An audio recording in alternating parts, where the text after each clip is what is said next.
Muito bem, vamos dar início à nossa terceira videoaula do curso de Eletroquímica, agora com o capítulo 2 de Eletrólise e Migração Iônica. Nesta videoaula, nós vamos ver conceitos a respeito de condutores eletrônicos iônicos, também em relação a definições de corrente, potencial, resistência elétrica, célula eletrolítica e célula galvânica. Vamos também ver as leis de Faraday da eletrólise e, por fim, o potencial de descarga de íons.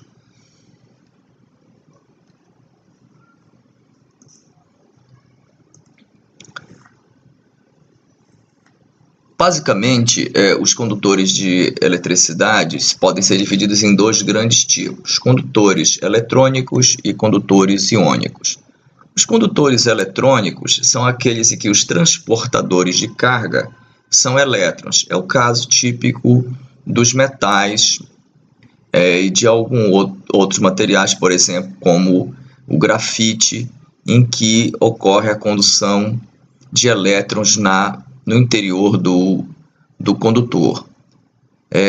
Por convenção, quando aplicado um campo elétrico, os elétrons movem-se do eletrodo negativo para o positivo, porém é considerado que a corrente tem o sentido inverso. Então, o sentido convencional de corrente elétrica é, na verdade, o sentido oposto do movimento dos elétrons.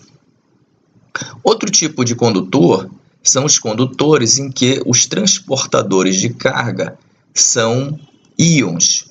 Neste caso, nós temos como exemplo as soluções de eletrólitos. Nessas soluções, você tem íons positivos e negativos que se movimentam também no campo elétrico, os íons positivos indo em direção ao eletrodo negativo e os íons negativos indo em direção ao eletrodo positivo.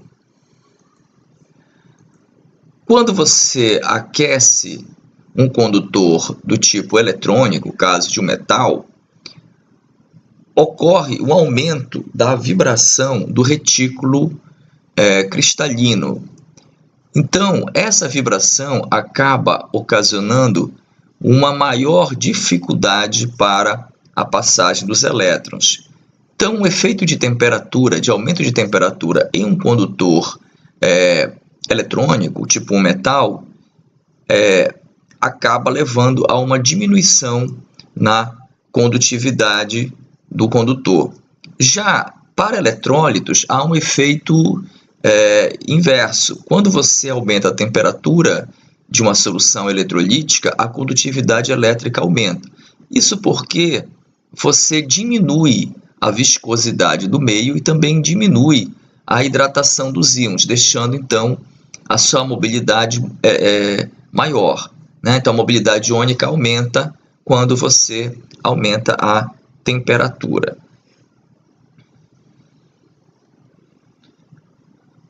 Os termos corrente e potencial elétrico, a gente pode entender aqui num circuitinho elétrico típico, onde você tem uma fonte de potencial, pode ser uma bateria, por exemplo, e é aplicado esse potencial em um resistor, que pode ser um resistor de carvão ou então um fio metálico. De qualquer maneira, ao aplicar essa diferença de potencial, vai passar, os elétrons vão conduzir aqui nesse circuito e vai passar uma corrente elétrica. Como eu já falei, o sentido da corrente elétrica convencional é oposta ao sentido real da movimentação dos elétrons. A corrente elétrica, então, é a variação da carga com o tempo. De outra forma, a carga total que vai passar durante um tempo em que esse circuito estiver funcionando é a integral da corrente com o tempo. Então, sempre a carga é um produto entre corrente e o tempo. Um outro termo também que a gente vai utilizar bastante é a densidade de corrente elétrica, que é a razão entre a corrente elétrica e a área do condutor, certo? Os condutores, em relação à passagem de corrente e aplicação de potencial, eles podem se dividir em condutores ômicos e não ômicos. Os condutores ômicos, quando você variar o potencial e for observar a corrente aplicada, a relação entre o potencial e a corrente vai ser uma relação linear, onde o coeficiente angular dessa reta é exatamente a definição da resistência elétrica. Esse condutor que obedece essa relação linear entre potencial e corrente é chamado condutor ômico porque ele obedece à lei de Ohm. Já condutores em que não existe essa relação linear entre potencial e corrente são ditos condutores não ômicos. Um exemplo seria um gás rarefeito, submetido a uma diferença de potencial grande, né, tipo uma válvula termiônica, em que teria um perfil corrente-potencial não linear, igual esse aqui do gráfico. Aqui nessa tabela, para efeito de comparação, nós temos valores de condutividade elétrica para diferentes substâncias. Os metais, é claro, apresentam valores bastante elevados de condutividade elétrica. A gente pode ver, por exemplo, aqui a prata como um metal com alto valor de condutividade elétrica, né, seguido aqui do cobre, alumínio. Evidentemente, esses são metais, por exemplo, cobre e alumínio, que são muito utilizados em fiação elétrica. Também as ligas, né, de metais apresentam também uma condutividade bastante elevada. Os semicondutores, no caso, a gente chama semicondutores intrínsecos, como carbono, germano e silício, tem uma condutividade, por exemplo, carbono até uma condutividade relativamente elevada. Porém, germano e silício, a condutividade é baixa. Quando esses elementos são dopados com outros átomos, né, por exemplo, com arsênio, você acaba aumentando o poder de condutância desses elementos e eles acabam sendo chamados de semicondutores extrínsecos, que são usados, por exemplo, em dispositivos eletrônicos, como transistores, diodos e etc. Já substâncias que apresentam condutividade elétrica muito baixa são conhecidas como isoladores. São casos dos plásticos, vidro, a mica, o teflon, né, que são valores aqui de condutividade muito baixos, na ordem de 10 a menos 15, 10 a menos 17. Então, podemos dizer que eles não conduzem a corrente elétrica, a não ser em potenciais muito, muito altos. Aqui nós temos a categoria das soluções eletrolíticas. No caso, por exemplo, um sal fundido, né, que não é uma solução, teria já uma condutividade relativamente elevada. Porém, as soluções eletrolíticas, né, por exemplo, ácido sulfúrico, teria na faixa aí da condutividade igual a 1 ohms/centímetro a menos 1, e, por exemplo, um ácido fraco já teria uma condutividade bastante baixa, na ordem de 10 a menos 4. Então, aqui dá para ter uma noção da ordem de grandeza da condutividade elétrica de diversas substâncias e soluções. Quanto às grandezas e unidades elétricas usadas em eletroquímica, nós temos aqui nessa tabela o Sistema Internacional de Unidades para essas grandezas. A corrente, por exemplo, geralmente o símbolo um I maiúsculo, é dada pela unidade de ampere. A densidade de corrente é ampere por metro quadrado ou ampere por centímetro quadrado, certo? Então, corrente por área é a densidade de corrente. A carga é Coulomb, que é ampere vezes segundo, a densidade de carga é carga por área, então é Coulomb por metro cúbico ou Coulomb por centímetro cúbico. A unidade de potencial é o volt, que é definido por Joule por Coulomb, né? Coulomb é -1, é o volt. O campo elétrico, né? Intensidade de campo elétrico é volt por metro. A condutividade, nós já vimos, é Siemens metro a -1, ou Siemens centímetro a -1, aqui porque no SI a unidade de comprimento é o metro, mas normalmente nos valores de condutividade de soluções é dado em Siemens centímetro a -1. Resistência elétrica é dado em ohm, a condutância é em Siemens, que nós já vimos, permissividade elétrica do meio é farad por metro, onde farad é a medida de capacitância, energia, normalmente nós já sabemos, né, é em joule, e a potência elétrica, que é joule por segundo, é dado em watt. Agora, as definições de célula eletrolítica e célula galvânica. Toda célula eletroquímica ela tem que ter, no mínimo, 3 componentes, 2 eletrodos e 1 eletrólito. Porém, dependendo do tipo de reação que está ocorrendo na célula, ela pode ser classificada como célula eletrolítica ou célula galvânica. Esse esquema aqui, ele apresenta uma visualização do que seria uma célula galvânica, uma célula eletrolítica. Porém, o aspecto importante é definir realmente se as reações que estão ocorrendo aqui são reações espontâneas ou são reações forçadas, ou seja, reações não espontâneas. No caso de uma célula galvânica, né, a reação que acontece apresenta energia livre negativa, ou seja, uma reação espontânea. Então, esse dispositivo eletroquímico vai poder fornecer energia elétrica para o circuito externo, correto? Já a célula eletrolítica é aquela célula em que a reação ela é não espontânea, a energia livre é positiva. Então, ela precisa receber energia elétrica para que as reações eletroquímicas aconteçam aqui no sistema. Nós também podemos observar aqui os sinais dos eletrodos, tanto da célula galvânica como da célula eletrolítica. Na célula galvânica, o eletrodo negativo é o anodo, enquanto que o eletrodo positivo é o cátodo.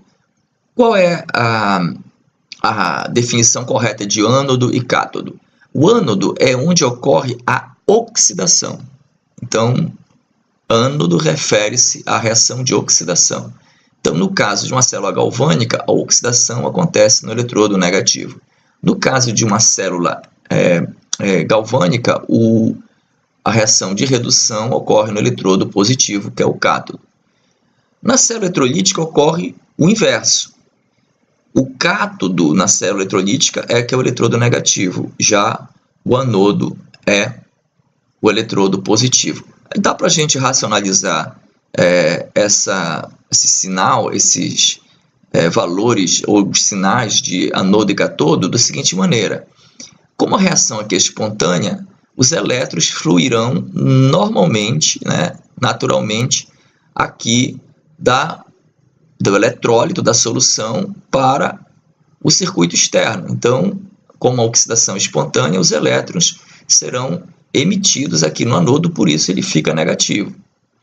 Já na célula eletrolítica, para que ocorra uma redução aqui, para que íons positivos sejam reduzidos aqui, é preciso que os elétrons entrem aqui nesse eletrodo, sejam introduzidos através de uma fonte externa. Por isso que o cátodo na célula eletrolítica é negativo, porque é preciso que a reação de redução seja forçada. E evidentemente que os outros sinais são opostos, Se o cátodo é negativo aqui, evidentemente o anodo é positivo. Ok. Vamos então agora ver as famosas leis da eletrólise de Faraday, que propôs isso em 1834. A primeira lei de Faraday diz respeito a uma relação entre a massa produzida em um determinado eletrodo durante a eletrólise e a carga que passou no sistema eletrolítico, que seria, a carga seria evidentemente o produto entre a corrente e o tempo de eletrólise. Esse K, que é uma constante de proporcionalidade entre a massa e a carga, depois ficou conhecido como coeficiente eletroquímico do material, né, do elemento que está sendo eletrolizado, que está sofrendo reação de oxidação ou redução. Tá? Então, aqui seria o equivalente eletroquímico. É importante a gente frisar que as leis da eletrólise que Faraday estabeleceu foram bem antes do advento da própria teoria atômica, assim, da teoria sobre a estrutura atômica, ou seja, ainda não se sabia direito da existência de elétrons, de prótons, e nem de como elétrons e prótons estavam dispostos, né, na estrutura do átomo. De qualquer maneira, Faraday reconhecia que existiam cargas que se movimentavam na solução, que eram os íons, né? Bom, a segunda lei de Faraday diz o seguinte: massas de diferentes produtos formados na eletrólise, pelo transporte de uma determinada carga elétrica, guardam entre si a mesma proporção que as respectivas massas equivalentes. Isso fica mais fácil de visualizar no seguinte esquema.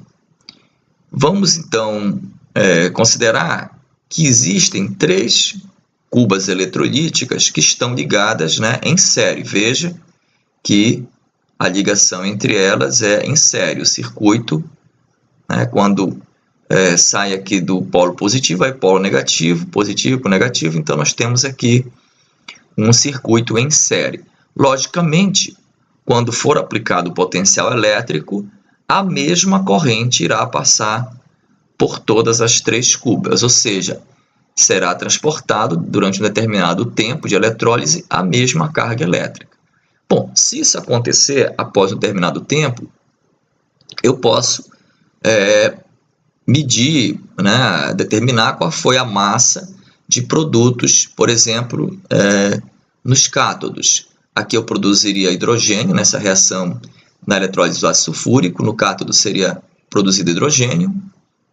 No caso do sulfato da solução de sulfato de cobre, no cátodo seria produzido cobre metálico pela redução do íon cobre. E no caso aqui da solução de tricloreto de ferro, seria produzido ferro no cátodo pela redução do íon ferro 3+, certo? Então, quando eu terminasse aqui a eletrólise, depois de um determinado tempo, e fosse ver quais seriam as massas produzidas, eu obteria essa razão, né, entre essas massas equivalentes. 1 para 31,77 para 18,615. Nós observamos que essas razões são exatamente as massas equivalentes do hidrogênio, que é a massa equivalente, é a massa molar dividido pela carga do íon, né? No caso, o número de elétrons envolvidos aqui, se para 2 íons são 2 elétrons, para 1 íon é 1 elétron, então seria aqui dividido por 1. No caso do cobre, como são 2 elétrons, né, para cada íon, a massa equivalente é dividido por 2, e para o ferro, como são 3 elétrons, a massa equivalente é dividido por 3, certo? Então, essas observações aqui de Faraday, que culminaram na primeira e na segunda lei, na verdade, naquele momento ele ainda não tinha clareza sobre a existência de elétrons, né? Ele ainda não tinha a clareza de que, na verdade, o que estava acontecendo era exatamente isso, uma reação entre íons e elétrons nos eletrodos. Porém, hoje nós sabemos que é possível, na verdade, nós racionalizarmos todo esse conhecimento da primeira e da segunda lei, combinando elas numa única fórmula, tá? Que na verdade apenas expressa o que está acontecendo, que é uma reação entre íons e elétrons nos eletrodos. Fazendo essa combinação, nós chegamos a essa expressão, onde, comparando com a primeira lei, nós observamos que aquele equivalente eletroquímico nada mais é do que a massa molar dividido pelo número de elétrons e por uma constante F chamada constante de Faraday, que nós já vamos ver qual é o significado dessa constante. Vamos verificar como é possível chegar, no entendimento aqui dessa equação através de um exemplo.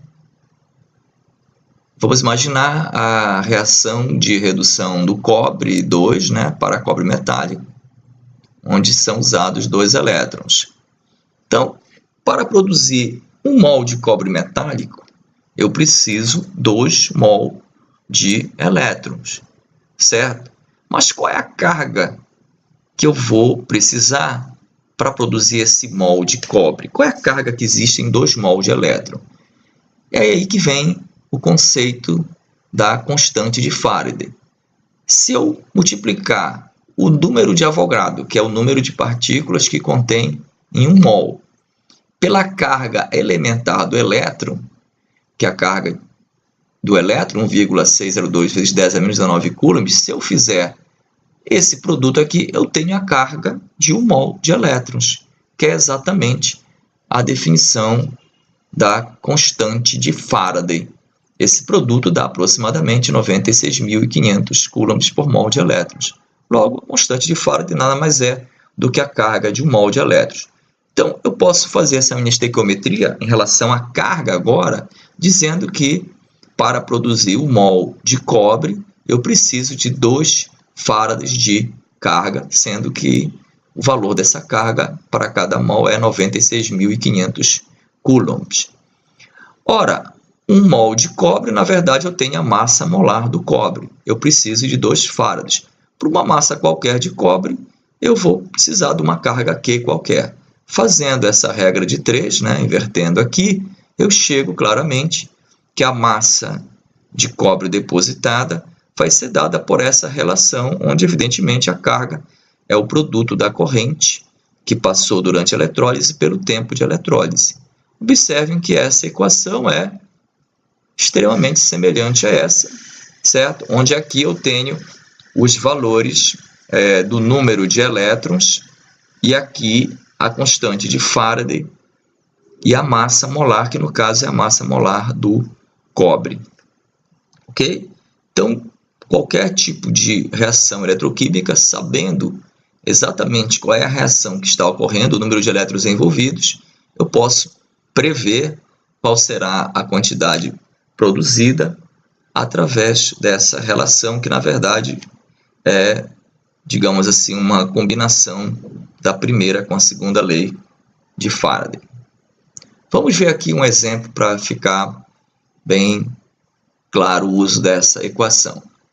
Qual a massa de cobre depositada durante uma eletrólise cuja corrente aplicada foi de 2 A por 30 minutos? Aqui está a nossa reação eletroquímica, a nossa equação, sendo que nós precisamos agora desses valores, especificamente a massa molar do cobre. Aqui nós sabemos que o número de elétrons envolvido é 2, e a carga, que na verdade é o produto da corrente pelo tempo. E usando os valores, a massa molar do cobre, 63,55 gramas por mol. A corrente em ampere é 2 coulomb por segundo. No caso aqui, o tempo que foi dado em minutos, ele obrigatoriamente tem que ser transformado em segundos, porque ampere é coulomb por segundo. Então, para compatibilizar as unidades, eu preciso usar o tempo em segundos. Então, bastante atenção, a corrente é dada em ampere e o tempo tem que ser dado em segundos. Cortando aqui, evidentemente, as unidades, para a gente verificar que no final você vai ter a unidade de massa, que é grama. Fazendo essas contas, nós obtemos o valor de 1,19 gramas de cobre. ok?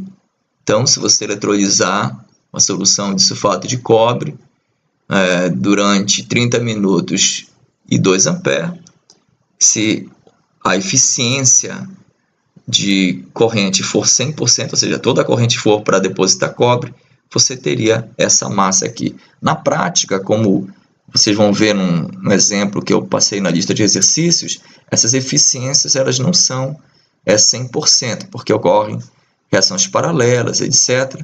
E aí é preciso levar em conta um rendimento da reação para que você tenha um valor mais adequado ou mais exato para a massa produzida.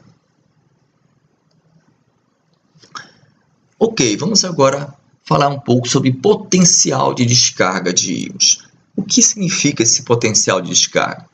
Se nós olharmos aqui um gráfico potencial versus densidade de corrente para eletrólise de uma solução, por exemplo, aqui uma solução de iodeto de potássio, mas para qualquer outra solução você teria um perfil, uma solução eletrolítica, você teria um perfil semelhante. Então, no início, se você fosse aumentando o potencial, não passa corrente nenhuma, certo? Você tem uma corrente, às vezes, muito pequenina, que aqui não está nem aparecendo, que a gente chama de corrente capacitiva, mas praticamente não existe passagem de corrente. Mas chega a um determinado valor de potencial e aí a reação começa, as reações eletroquímicas começam e a corrente começa a aumentar exponencialmente. Esse valor em que começa a ver a subida da corrente é chamado de potencial de descarga. E diferentes materiais, diferentes íons vão ter diferentes valores de potencial de descarga. Ok?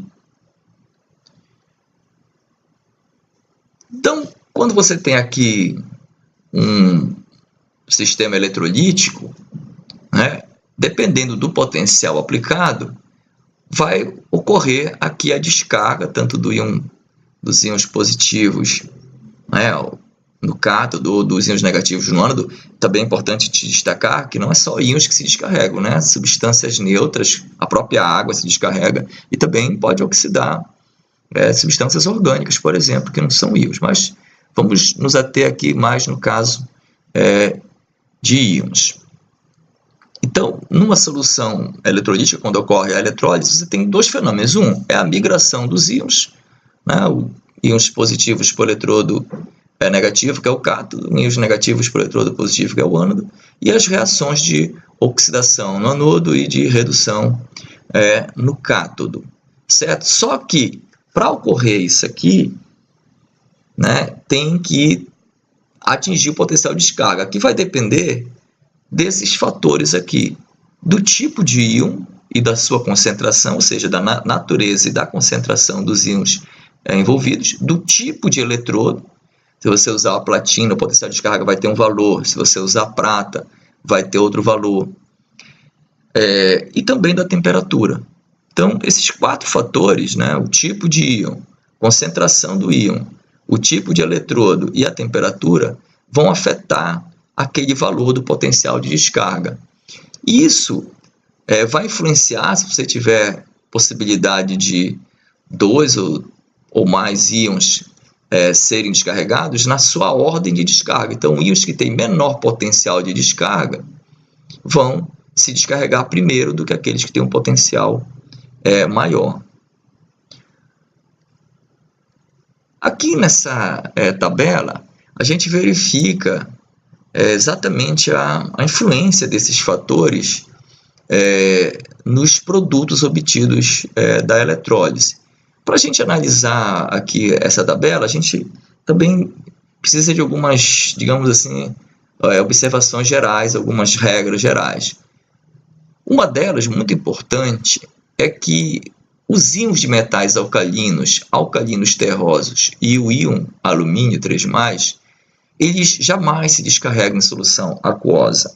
Lembre-se que esses íons eles reagem vigorosamente com a água, Então, mesmo que você tivesse um íon de sódio e ele se reduzisse para sódio metálico, imediatamente ele voltaria para para sódio iônico, porque ele tem uma altíssima afinidade com a água.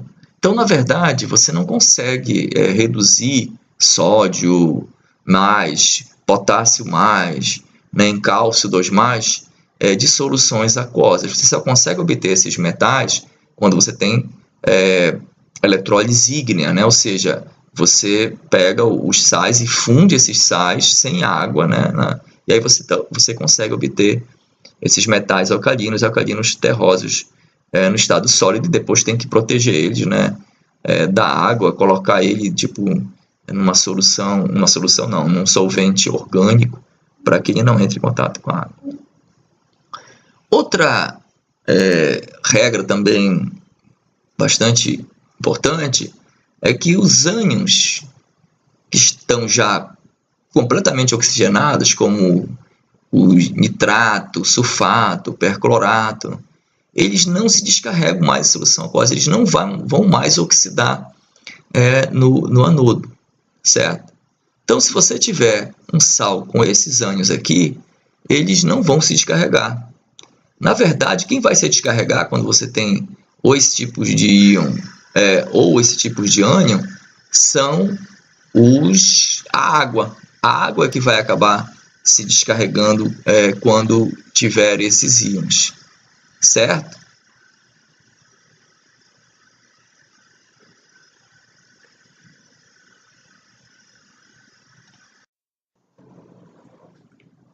Aqui nessa primeira linha da tabela, nós observamos que, usando eletrodos no cátodo de platina e no ânodo também de platina, e a eletrólise é de uma solução de ácido sulfúrico, o que vai ocorrer no cátodo é a evolução de hidrogênio, né, a reação de redução de íons H+, na verdade íons hidrônio, para produzir hidrogênio, e do anodo você vai ter a evolução de oxigênio. Isso aqui, na verdade, é a eletrólise da água. Vejam que o iosulfato ele não se descarrega, certo? Conforme aqui a nossa observação geral, né? Íons ânions oxigenados não se descarregam, e na verdade quem vai se descarregar aqui é a água. Apesar de estar sendo representado como a oxidação do rio hidroxila,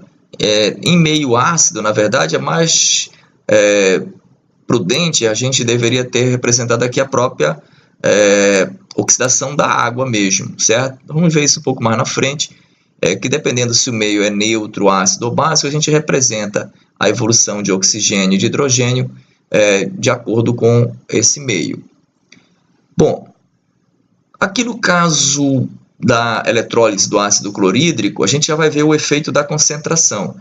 Então, aqui nós vemos que tanto o cátodo como o ânodo são de platina, e a única diferença aqui é a concentração, ácido clorídrico diluído e ácido clorídrico concentrado. Quando o ácido clorídrico é diluído, o que vai acontecer no anodo é a evolução de oxigênio, é a oxidação da água ou da hidroxila, né, produzindo oxigênio. Porém, se houver uma concentração mais alta de íons cloreto, o próprio íon cloreto vai se descarregar, ele atinge o potencial de descarga antes da hidroxila ou da água, e você vai ter evolução de cloro, certo? A gente vai ver que isso, na verdade, é o princípio da produção de cloro através da eletrólise de uma salmoura, né, de cloreto de sódio, e você obtém cloro, e no cátodo você obtém hidrogênio e o hidróxido de sódio, certo? Aqui nós também podemos ver o efeito no caso aqui desses dois aqui, o efeito do eletrodo. Então a reação é com nitrato de prata, então é o mesmo eletrólito, porém aqui nessa linha foi feito com 2 eletrodos de platina, e nessa aqui foi feito com 2 eletrodos de prata. Quando se mudou o eletrodo, houve uma diferença aqui na reação de oxidação. Tá? Então, quando você faz a eletrólise de nitrato de prata com 2 eletrodos de platina, você tem aqui a redução da prata no cátodo e a evolução de oxigênio no anodo. Mas, Quando os eletrodos são de prata, aqui no anodo você tem, na verdade, a oxidação da prata. Então, para mostrar também que o eletrodo, né, o tipo de eletrodo, ele influencia no produto da reação eletroquímica. Aqui nós temos exemplo clássico da reação que é envolvida nas baterias chumbo-ácida, né? Então, quando você carrega a bateria, você está fazendo uma eletrólise e a bateria ela tem como eletrólito ácido sulfúrico, então você vai regenerar, no caso, o chumbo e o óxido de chumbo, que são os dois eletrodos da bateria chumbo-ácida. Muito bem. Levando em conta aqui essas duas regras aqui básicas, a gente pode, na verdade, fazer, dependendo do tipo de eletrólito, uma previsão dos produtos que irão ser formados no anodo e no catodo. Vamos ver aqui alguns exemplos. Vamos considerar que os dois eletrodos são de platina, para apenas levar em conta a natureza dos íons e, eventualmente, essa concentração. Vamos ver quais seriam os produtos de eletrólise em algumas situações. Por exemplo, se nós vamos eletrodizar uma solução aquosa de sulfato de sódio, quais seriam os produtos do cátodo e no ânodo? Ora, o sódio, né, o sódio mais é um metal alcalino, logo ele não vai se descarregar. O sulfato é um ânion oxigenado, também não vai se descarregar. Então, quais seriam os produtos obtidos? Exatamente a eletrólise da água. Você teria a evolução de hidrogênio e a produção de hidroxila no cátodo, e no anodo, ou no ânodo, né, você teria a evolução de oxigênio através da oxidação da água. Então, toda vez que você tiver sais em que não possa ocorrer a descarga dos seus íons, quem vai se descarregar é a própria água. No caso da água, né, que a gente chama de eletrólise da água, dependendo do meio, se for ácido, neutro ou básico, nós representamos as reações tanto de evolução de hidrogênio como de oxigênio de acordo com o meio. Então, se o meio é ácido, você tem um excesso de íons H+, é mais recomendável representar a reação catódica como a redução do íon H+. E no ânodo, você tem a oxidação da própria água. Já em meio neutro, é mais recomendável você representar que a redução seja da própria água, porque você não tem um excesso de íons H+. Então, a redução da própria água, como está aqui representado, né, nessa equação, e a evolução de hidrogênio e, no caso aqui, também a formação de hidroxila. Isso é facilmente comprovado. Se você usar, por exemplo, um indicador fenolftalina perto do cátodo, vai verificar aí a presença daquela coloração rósea da fenolftalina, indicando a formação da hidroxila. E o ânodo aqui, no caso de soluções neutras, é a oxidação da água produzindo oxigênio, igual como está aqui, certo? Que é, na verdade, uma solução de sulfato de sódio, uma solução neutra. Né? Já em meio básico, tipo hidróxido de sódio, você vai ter a evolução de hidrogênio, que é a redução da própria água, né, no meio básico, mas no ânodo, você aí sim, quando o meio é básico, você pode representar a oxidação da hidroxila, já que você tem um excesso desse tipo de íon em soluções básicas. Tá? Então, apesar de você, em alguns livros, representarem, por exemplo, em meio ácido, esse tipo de reação de evolução de oxigênio, o mais recomendável é que você use, né, para cada tipo de meio, uma representação mais adequada, tanto para oxidação da água, como para sua redução durante a eletrólise. Bom, continuando aqui os nossos exemplos, vamos ver uma solução aquosa de nitrato de potássio. Então, novamente, nós temos a mesma situação. Potássio é metal alcalino, o nitrato, né, ânion oxigenado, não vai acontecer descarga nem de K+, nem de íon nitrato. Logo, vai ocorrer novamente a mesma coisa. eletrólise da água, produzindo hidrogênio no cátodo e oxigênio no ânodo. Agora, se nós tivéssemos uma solução de sulfato de níquel, o níquel já não se enquadra mais aqui, ele é um metal de transição. Então, o níquel, sim, o níquel, ele se reduz, inclusive é um processo industrial muito utilizado, a niquelação. Isso utiliza, na verdade, um banho eletrolítico que contém sulfato de níquel e cloreto de níquel. E aí você vai ter no cátodo a redução dos íons de níquel para níquel metálico. E no ânodo, já que o sulfato não se descarrega, né, você vai ter a oxidação da água produzindo oxigênio, correto? Agora, uma solução de cloreto de sódio diluído. Então, já viu ainda agora que, dependendo da concentração de cloreto, você vai ter um ou outro produto na oxidação, ou seja, no anodo. Nesse caso, em soluções diluídas, você tem a descarga da água, né?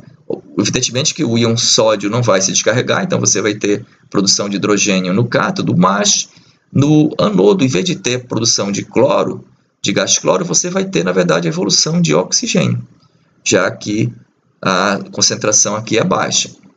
O que seria uma concentração baixa? Uma concentração abaixo de 5%, por aí, é uma concentração diluída. Abaixo até de 10%, eu diria que você vai ter mais oxigênio.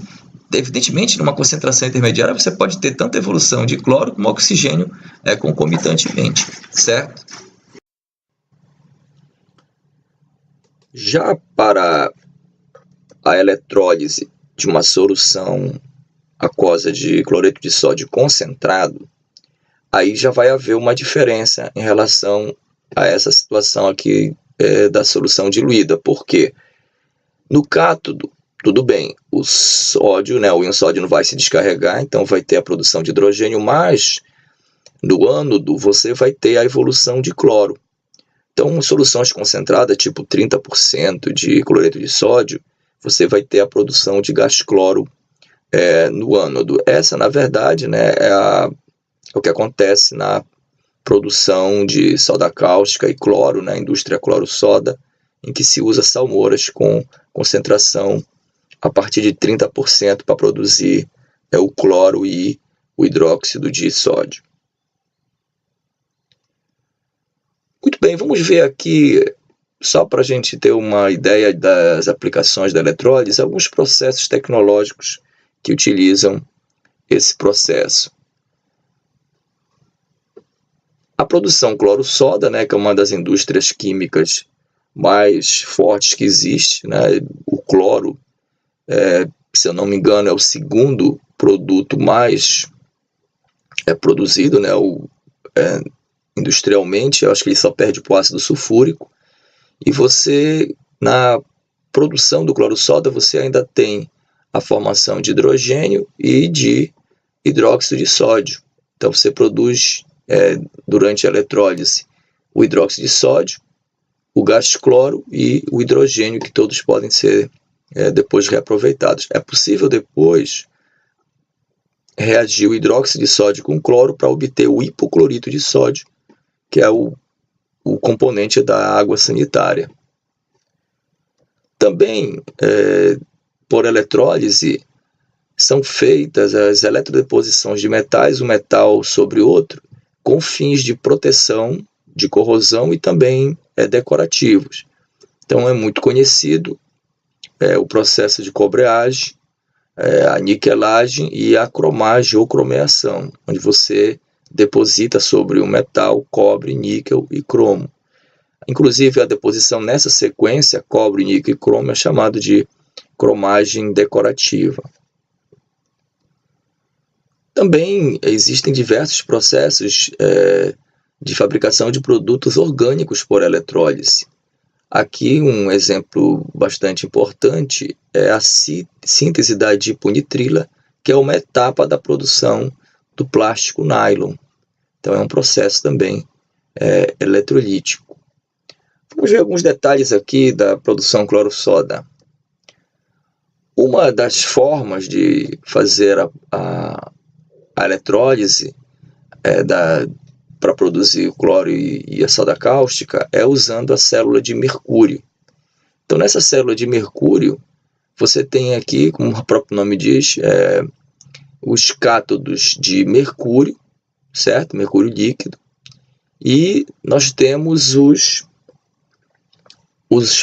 anodos, né? Geralmente eles são de grafite. O que vai acontecer?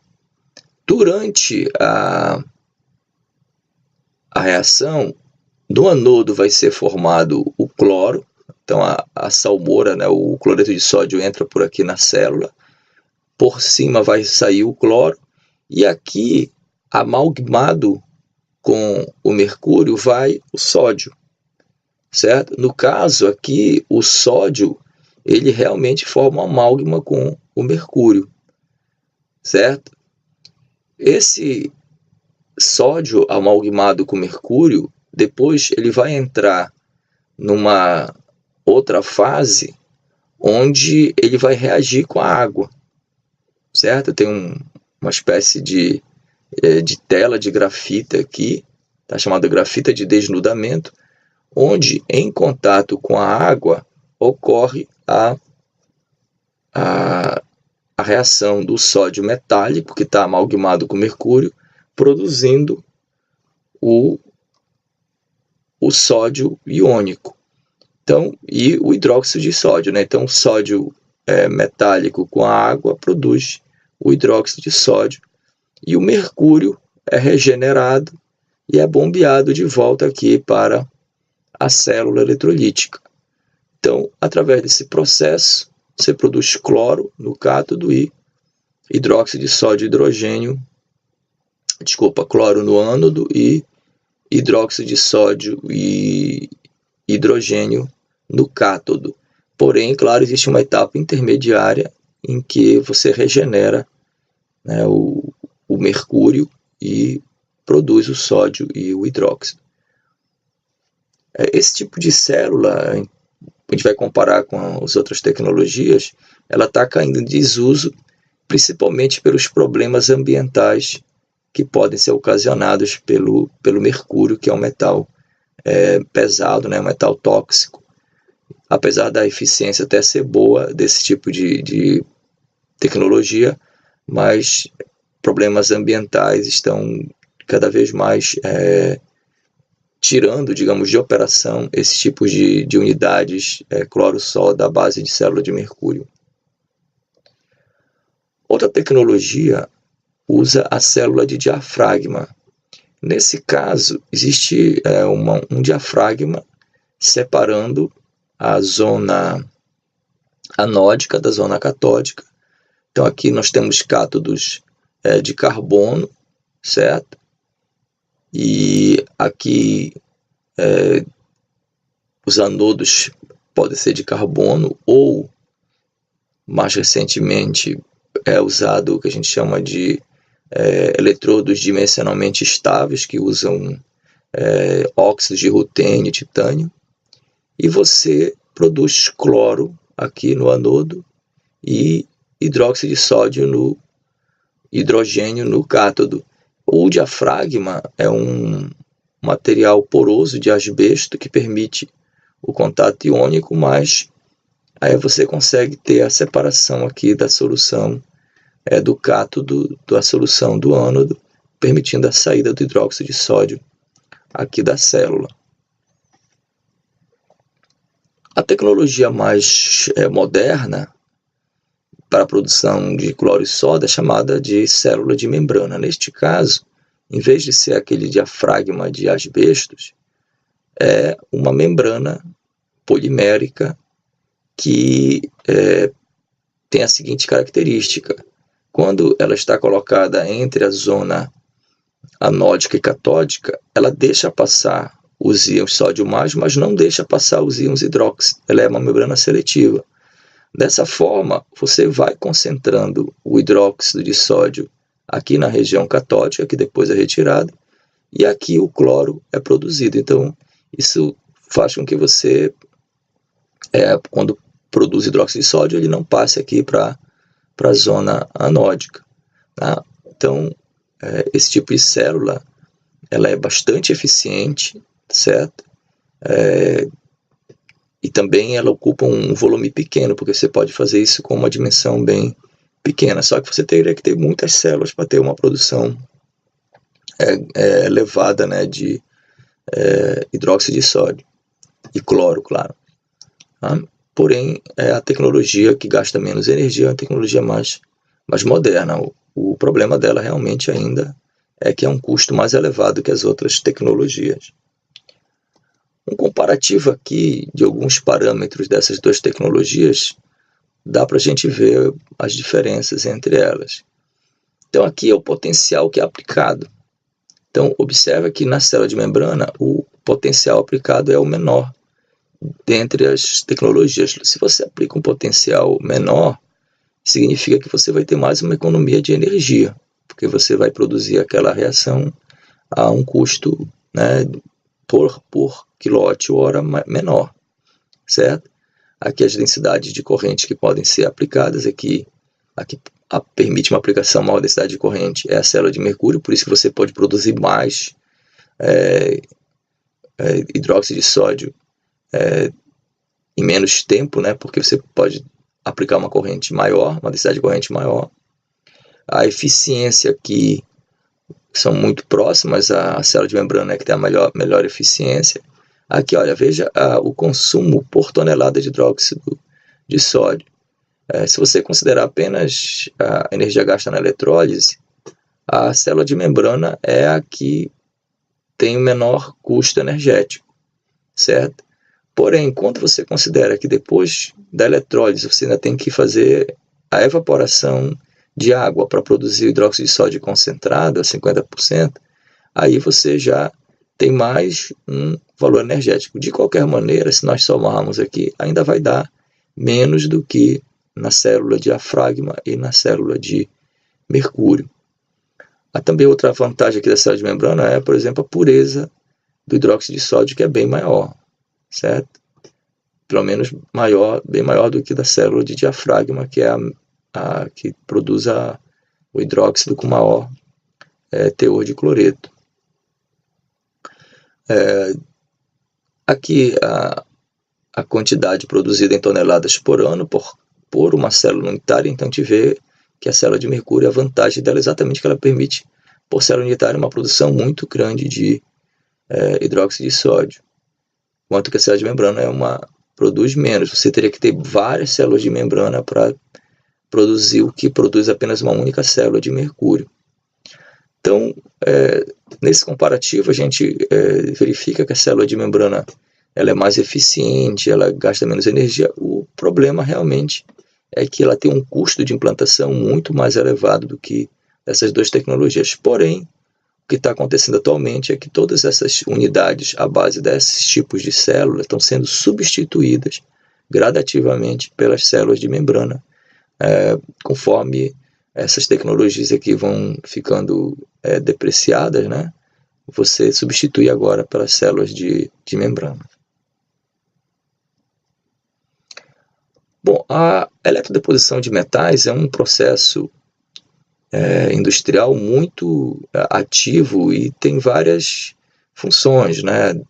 Você pode querer só a proteção de corrosão ou concomitantemente querer também um efeito decorativo. No caso da cromeação, que é um dos processos de eletrodeposição mais utilizados, o cromo ele é um elemento, um metal extremamente resistente à corrosão. Ele só é atacado pelo ácido sulfúrico e clorídrico. Quando você faz um tipo chama de cromagem dura, né, que você pode depositar diretamente sobre o aço, você pode, né, se for uma espessura bem considerável do depósito de cromo, você pode ter não só uma resistência à corrosão, como à abrasão. Então isso é usado para revertir motores, né, peças de máquinas, para que tenha esse tipo de resistência. Aqui um exemplo, né, por exemplo, ferramentas, geralmente, elas são trabalhadas, né, para depois ter um depósito de cromo. Quando a gente faz uma cromagem no sentido de fazer uma peça decorativa, a gente chama isso de cromeação brilhante. Nesse caso, é obrigatório que você tenha uma sequência de banhos, porque o cromo vai ser aplicado numa camada muito fina. Então você aplica antes um banho de cobre, né, uma cobreagem, depois faz a niquelação, certo? E por fim você aplica o banho de cromo. Aí você teria peças, né, que nós estamos acostumados a ver, maçanetas, peças hidráulicas como torneiras, também muito usado no ramo automotivo, a cromagem, por exemplo, aqui de peças de partes de motos, né? E para que esse cromo seja brilhante, você tenha um efeito no final brilhante, são usados durante os banhos eletrolíticos aditivos nos banhos, que são considerados niveladores e abrilhantadores de superfície. Esses aditivos, eles são substâncias orgânicas que contêm grupamentos de enxofre e nitrogênio, que são adicionados em pequenas quantidades para fazer um efeito de superfície durante a deposição dos metais, que vão fazer com que haja, no final, uma superfície bem depositada, né, uniformemente depositada, que vai dar o aspecto de brilho na superfície. Muito bem, esta é o fim da nossa primeira aula do capítulo 2 e bons estudos até a nossa próxima videoaula para terminar o capítulo 2, eletrólise e migração iônica.